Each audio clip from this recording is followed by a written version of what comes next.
దోస్తులు క్షణార్థి మంచిగా ఉన్నారా? అయితే మా దోస్తు గాంధీ పెళ్ళి అయితే మేము ఇంట్లో అందరం వేసుకొని ఉరికినాం అన్నట్టు. వాడు పిలిచిండని చెప్పి ఆ దోస్తు వాళ్ళు కూడా మా తోక పట్టుకొని మా ఆయనకని వచ్చారు. అయితే పెళ్ళికి పోయినాం.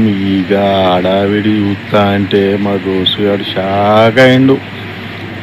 ఆడు షాక్ అవడేమో కానీ వాని అత్తగారు అయితే ఎవలీళ్ళు ఈ పిల్లగాళ్ళకు పెళ్ళిళ్ళు అయినాయా, మా ఊళ్ళో పిల్లలు ఉన్నారని చెప్పని అడుగుతూనే ఉన్నారు.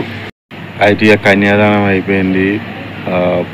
చిలకర బెల్లం పెట్టిండు, తాళి కట్టిండు, ఉప్పు అని ఊదుకున్నారు.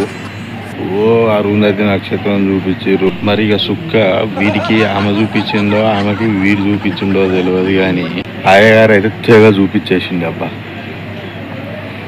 ఇక బువ్వలు పెట్టే కాడికి పోయినాం. కడుపులు ఎలుకలు తిరుగుతానని. ఓ అయ్యా, అక్కడ తెలిసిన వాళ్ళు తెలియని అందరూ వచ్చారు. ఒక అంకుల్ దగ్గరికి పోయి, అంకుల్ మటన్ ఎక్కడ పెడతారు అంకుల్ అంటే, నాకు తెలియదు. అగో అంకుల్ మీరు తింటారు కదా, మీకు తెలియకపోవడండి, నాకేం తెలియదు అని చెప్పి ఈయన అంటే పెళ్లి కొడుకు తండ్రి వచ్చిండు. తండ్రి వచ్చి, ఓ అయ్యా నువ్వు ఎవరి తరఫున అని చెప్పానంటే, నేనా పెళ్లి కొడుకు తరఫున, మరి నువ్వు నాకు తెలియదు కదా, నేను నీకు కార్డు ఇవ్వలేదు కదా అని చెప్పానంటే, అది నా తప్పు కాదు, కార్డు ఇవ్వకపోవడం నీ తప్పు. ఆయన కూడా నేను వచ్చిన కడుపు నిండా తింటాను.